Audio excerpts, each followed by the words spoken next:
And welcome back, George Norrie, along with Jonathan Zapp, as we talk about artificial intelligence. Jonathan, how many other people do you think are out there, percentage-wise, that are concerned, like you are, about the misuse of artificial intelligence? I think it's a substantial percentage. I think the word has gotten out there. People have seen, the AI images and it being able to create deep fakes and things like that. Problem is that people are so distracted. They're more fascinated by watching digitally enhanced hotties on TikTok reels and things like that. And we also have like a collective psychosis going on the left and on the right now. So people are so deranged by various things that they're not giving it as much attention as they should. Having said that, a lot of the top AI engineers, including the people who are still racing to get this thing done, realize that they are playing with fire. And but we need more people to become aware that we've never done anything like this. We've done all kinds of technological revolutions, but they've never involved creating a new species that's more intelligent than we are. So this is a fundamentally new thing. So the old rules don't really apply. But Sophocles said, "No great gift enters the human sphere without a curse attached." But curses, just like blessings have curses, curses have blessings. There are fantastic things that we can do with AI, curing diseases, diagnosing disease. Yes. We can do fantastic things, just like the Internet can do fantastic things, and does. But the potential, we might be a self-limiting species because we are intelligent enough to make things more powerful than we are, and we don't have a universal human ethics that everyone is going to follow to keep us from doing what Yudkowsky calls the really stupid thing, which is to bring online something that's far more intelligent than we are. Will artificial intelligence think of us as its God? Well, do we think of the 30 trillion bacteria in our gut that our life depends on as our God? Nah. The bacteria, in a sense, was to us, because that's where life began, like that. But we may instead be creating gods, and we can only hope that, some of them will have godlike morality and may want to keep us alive in a nature preserve, but we just don't know. We also can't assume, this is a kind of flaw in the way some people think about it, is they think that there's only one AI. But when you have, given that these entities are so complex, wherever you have high complexity, you have high variability. That's why we're the most various of animals, because we have the most complex brain and cognition. And so there may be good AIs and bad AIs, just like there seem to be good aliens and bad aliens. And good people and bad people. Right, exactly. So it only takes a bad one, though, that may see other AGIs as a threat and may want to do things about them, too. We don't know. We don't know what its motivations are. I wrote this science fiction epic that looked into things like AI and the simulation hypothesis, which has a great bearing on what's going on with AI right now. But you can't really write a story or imaginatively project. Can a termite write a story about human beings? We can't write about what we're creating, which are alien intelligences that don't think in anything like the way that we do. So we can't really imaginatively project exactly what they would be like. But speaking of the simulation hypothesis, by the way, which I never took too seriously because it was never able to explain how quantum computing would create conscious agents, namely us, out of computing power. But now that we are actually doing that very thing ourselves, it now makes the simulation hypothesis seem a lot more credible because, it just so happens that we're living during the time when AI and quantum computing are being invented, the very thing that would then allow civilizations to run as simulations. And if it was going to run simulations, it might be very interested in running simulations that led up to its own development. So so this could be another one of these X factors that I write about that is not something that we can really completely grapple with, but it may not be all bad news because the AI evolution may have happened thousands of years ago or millions of years ago, and we're running in a simulation. But we're still conscious, sentient beings in a simulation, whether we're made of superstrings or subatomic particles or zeros and ones, we're still real, and what we do still matters. By the way, your substantial audience crashed the site for a couple of minutes, but it's back up now. Perfect. I have a great webmaster. But also linked up on your site and as well as on Zap Oracle is something I wrote about this. It's 15,000 words, or you can watch it as a 2-hour YouTube because I can't get in all these strange concepts in one show, but people can follow up and listen to that or read it if they want to. Okay, let's go to the phones. Let's start with Todd in the wild card line, Bellevue, Washington. Welcome to the show, Todd. Thank you, George. Now, Mr. Zapp, I would like to offer my solution to this problem, with the constant kind of bad news. Like, the news media is never going to give me a honeymoon. Like, they're never going to give me a day of good news. And the stuff you're talking about is kind of like increasing aggression, And I collect G.I. Joe, and I'd like to know if you would adopt a G.I. Joe for yourself. Like Zapp was one of the introductory G.I. Joe team members in 1982, and he was a bazooka soldier. And I'd like to know if you'd adopt a Zapp G.I. Joe. I have not heard of adopting a G.I. Joe as a solution to AI, but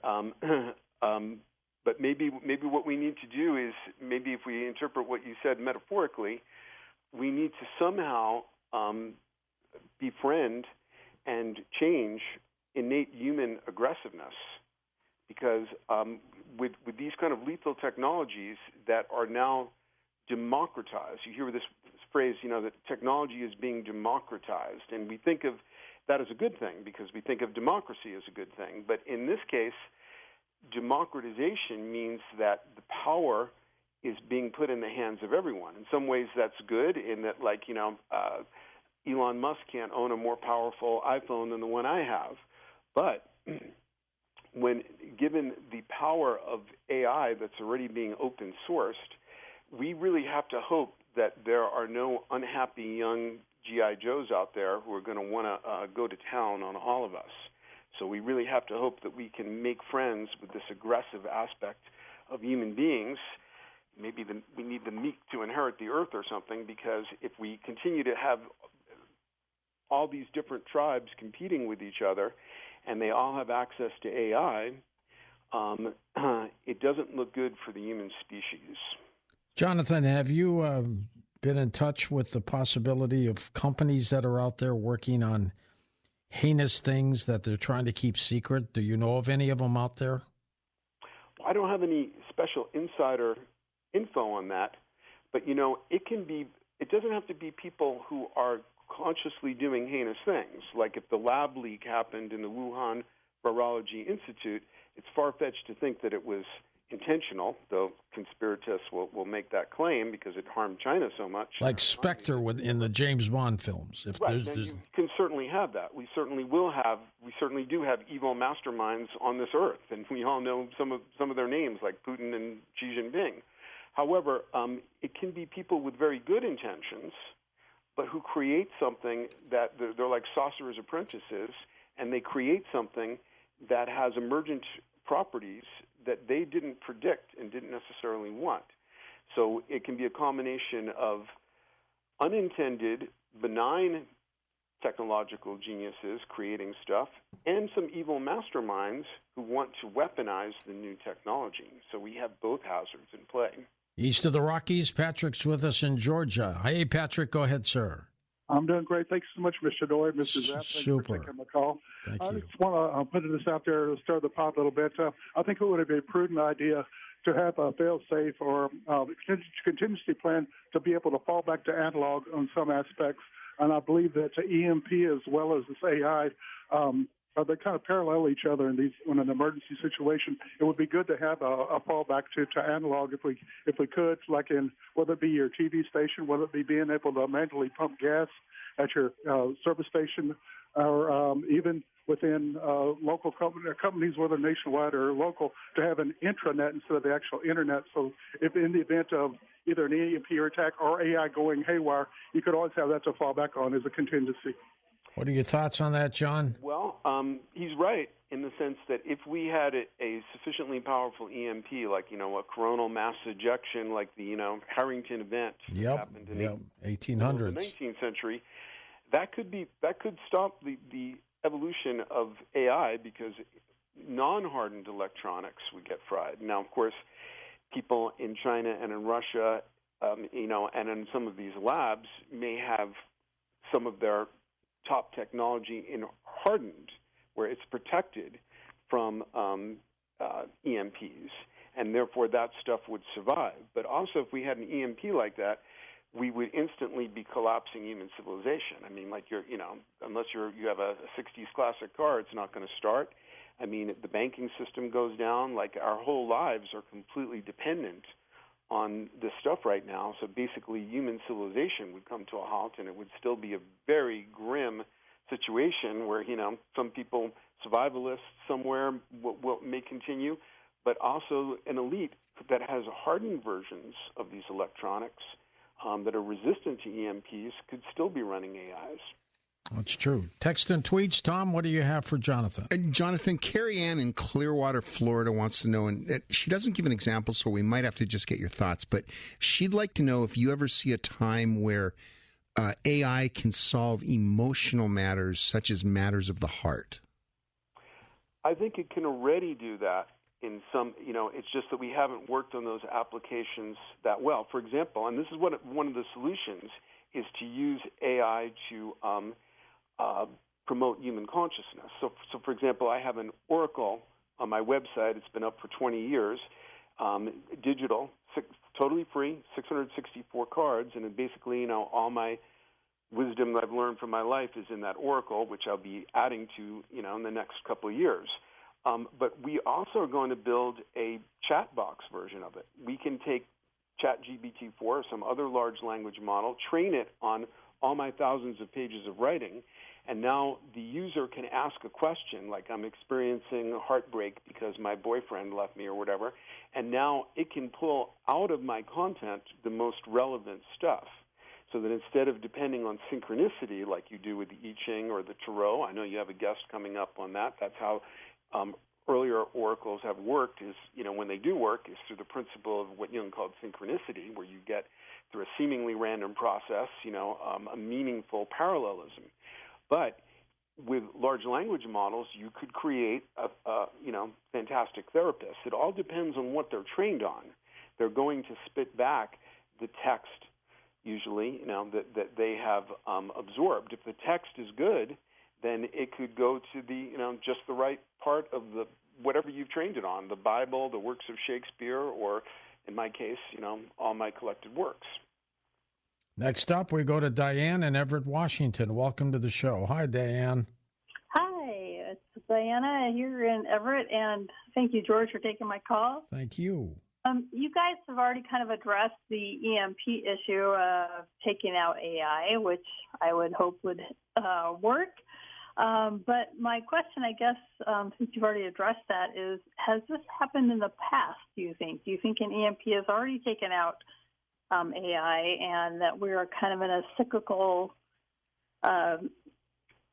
process here where this has happened before and we're just going through it again?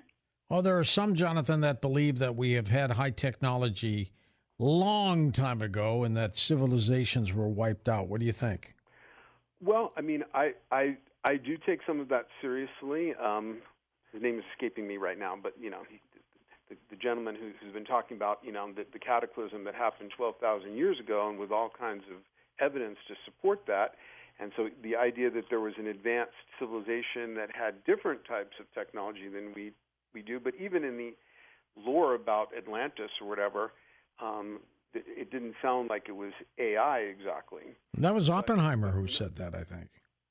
Oppenheimer said that about ancient AI. Yeah, he believed that there was ancient nukes. Yeah, well, he was very influenced by the Vedanta and by Hindu teaching. Exactly. Where it did seem like they may well have had nuclear weapons. But whatever the cataclysm was, it was able to take out any earlier version of AI. But my hunch would be no, but who knows? This may also have happened,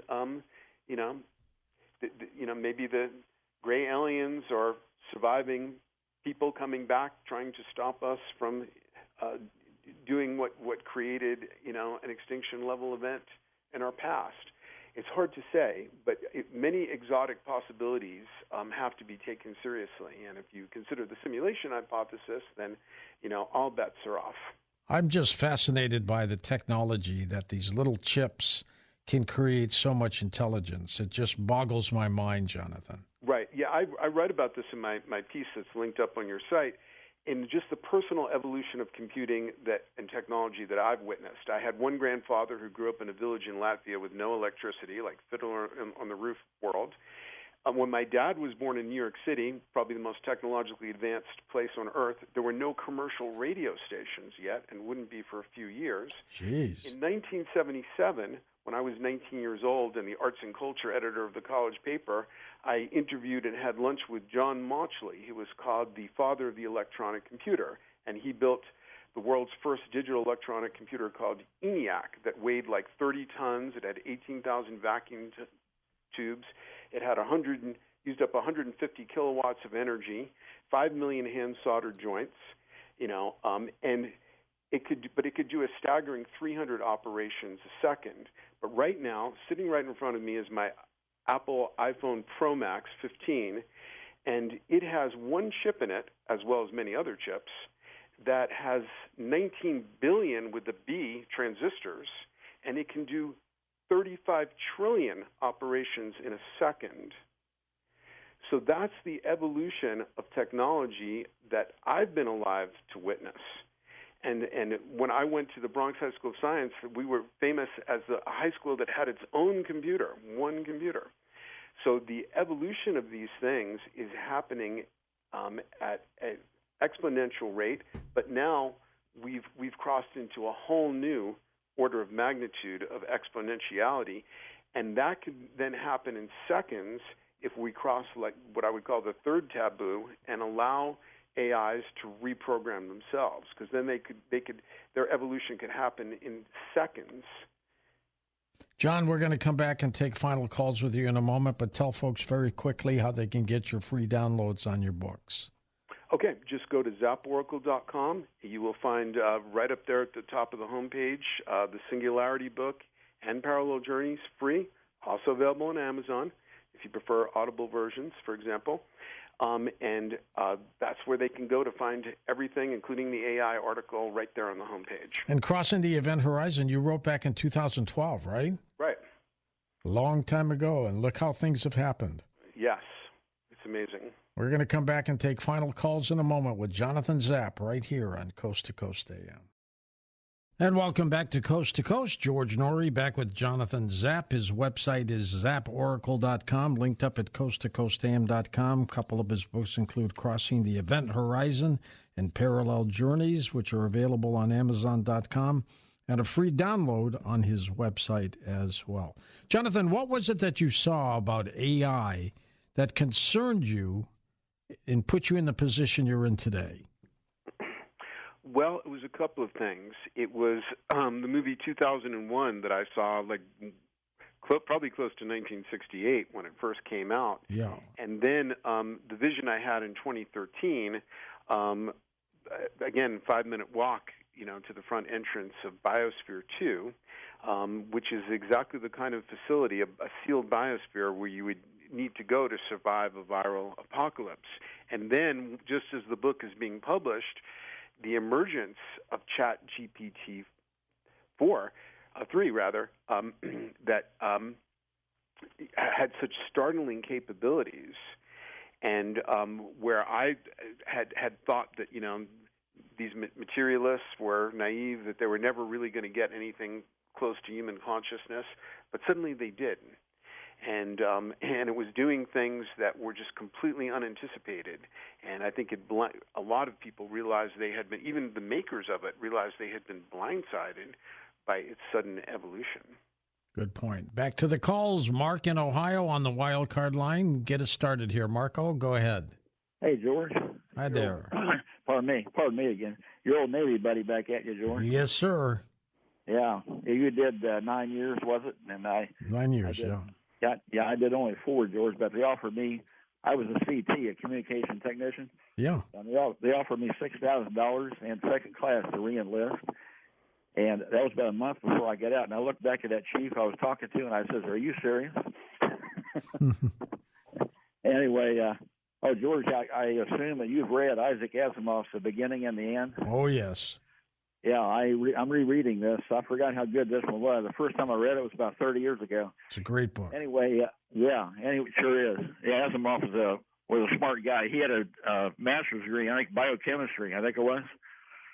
But anyway, George, I went about halfway to a master's in biology, and when I got my degree, I asked him if they could give me a BA and a half. Halfway to a master's. That's right. Yeah, that's a long time joke. Anyway, the registrar looked at me and he said, "Are you serious?" Anyway, Jonathan, you talk like a guy. You sound like a guy who's a combination of an evolutionary biologist and a computer technician, or a computer engineer, rather. We could talk for an hour about stuff. But anyway, I've long held the view, George, that we are a species in overdrive. And what that insinuates is that we went off course somehow. Somebody sent us off course. You look at the DNA molecule and how complicated it is.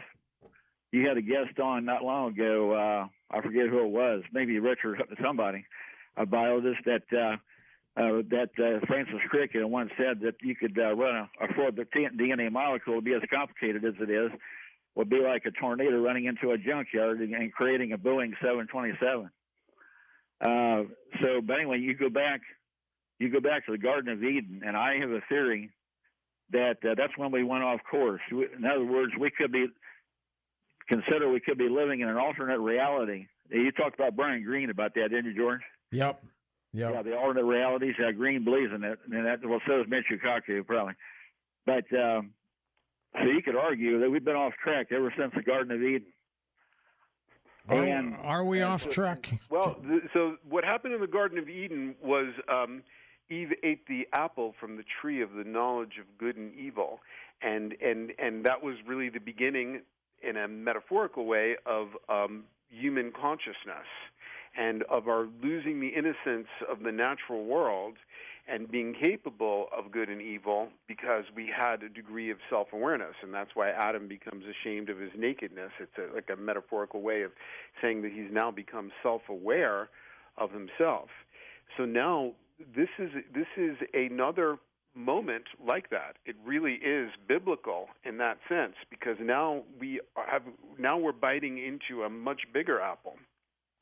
We're creating a species that's becoming a new, rapidly evolving species that's becoming self-aware. By the way, I tried to talk to Isaac Asimov 2 or 3 times.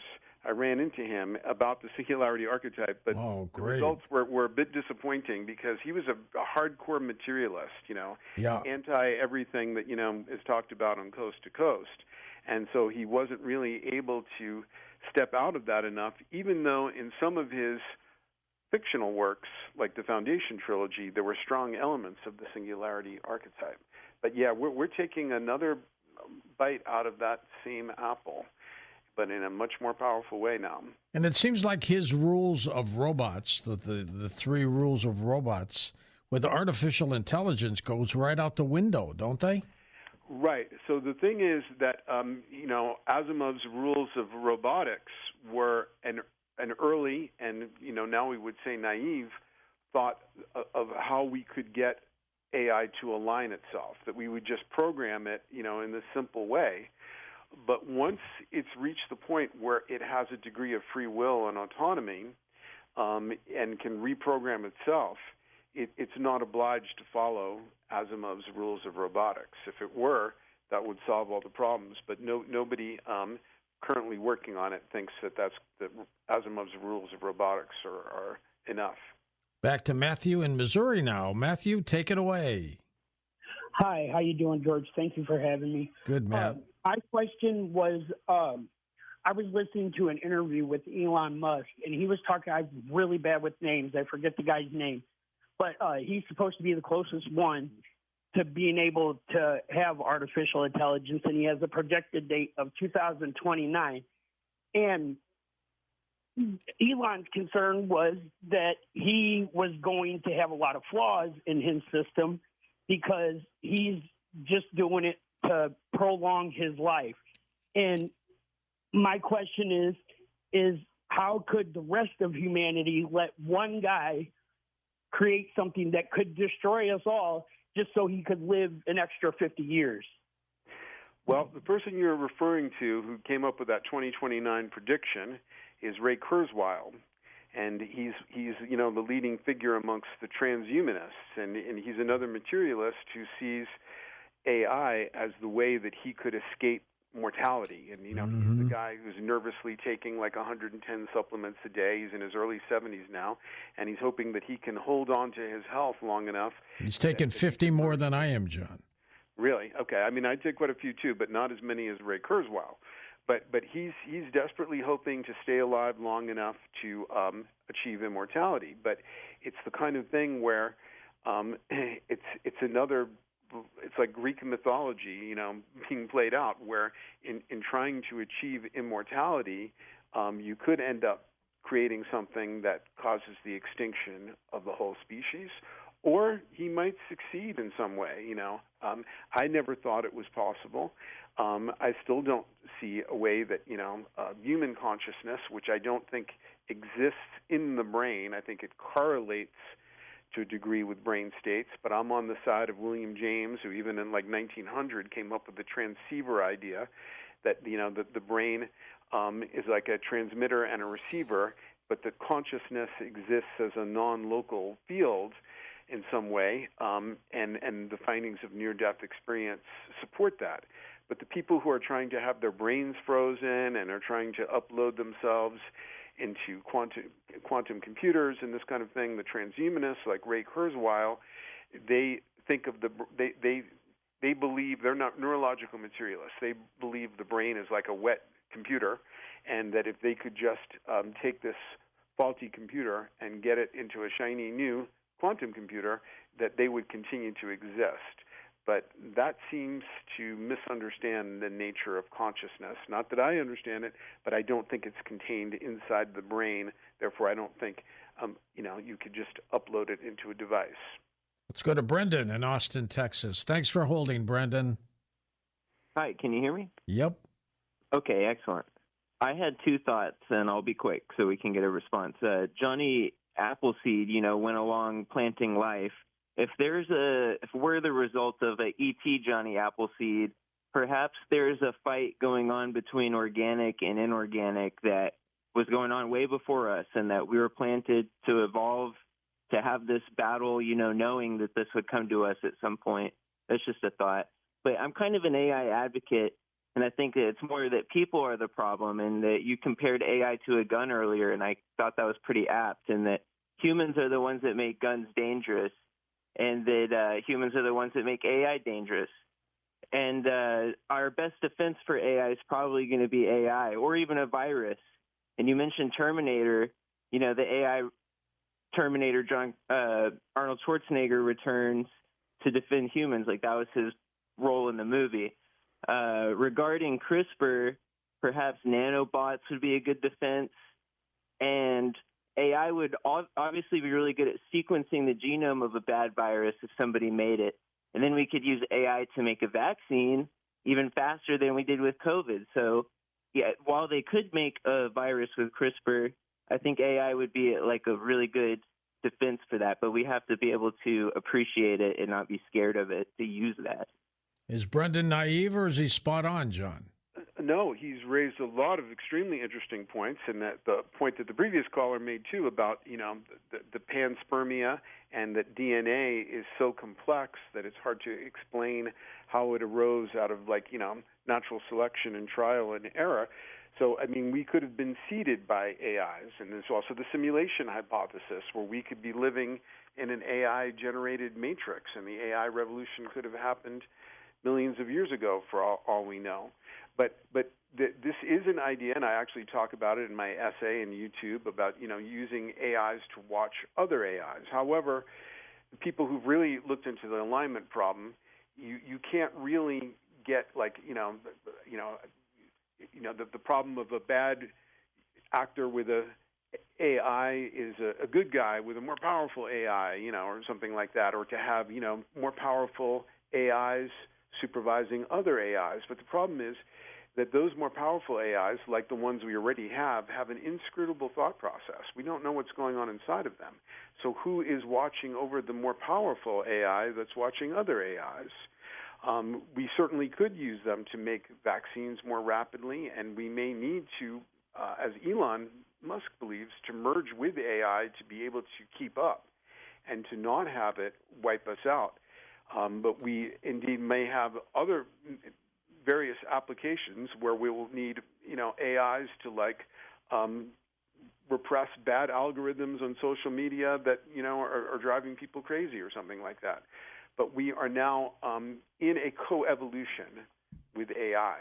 So there will be good uses and there will be bad uses. And my idea of novelty is that when you hit a zone of high novelty, it means the outer edge of light and the outer edge of dark both intensify, and then the novelty becomes like the amplitude between these expanded poles. Or as like a Tom Robbins character said, you don't get a big top without a big bottom. So we're going to have AI do fantastic things that we never thought would be possible and solve problems that we thought were insolvable, like the protein folding problem that humans couldn't solve, that AI has already solved. But then we're also going to have AI doing some diabolical things too. And it's an exciting time to be alive. We don't know how it'll all play out. We're in a science fiction novel. Yes, we are. Unwritten. So we're discovering it page by page. Let's go to Cornelius in Louisiana. Hello there, Mr. White. Let's get you in here. Hey there, George and Jonathan and Brandon. I want to shout out to you. We prayed for you, and you got over the COVID. I know you believe in the vaccines and stuff, but prayer from coast to coast is a real help. Look, Jonathan, they call me the God Guns and Gold Man, the Bible Bullets and Beans Man. And Brandon, I don't know if he knew this, there's a United Methodist Church in Austin, Texas that used the AI for a sermon. The preacher wanted it to do a sermon, and the parishioners hated it. So, and it was called Violent Texas or Violence. But this is my application, and George knows this. I studied computer science at Louisiana Tech, and we had a large computer lab. It was big as an office building and everything, called Wiley Tower. We had the old punch cards. But being in Bible prophecy and stuff like this, I think this is going to lead to the mark of the beast. Elon Musk says, I'll put a chip in your head and then put a chip in your hand. I'll make the blind see and the lame walk. So I call him Evil Musk instead of Elon Musk. So this technology will lead to the Antichrist intelligence. And also, did you ever see a movie called, or show on CBS called Person of Interest? Yep. And next on Fox News. We sure have. Well, the idea of AI as Antichrist, this is directly related to the Singularity Archetype, and many of the visions of it, including in the Bible, even in the Book of Revelation, is that what will seem to us as satanic and evil, and that'll be accurate in that it will completely disrupt the homeostasis of normal human life, will, from a higher vantage, be revealed as a quantum evolutionary transcendent event. Jonathan, we're out of time, my friend. The clock has got us. We've got your website linked up at coasttocoastam.com. Jonathan Zapp, up next, tarot cards.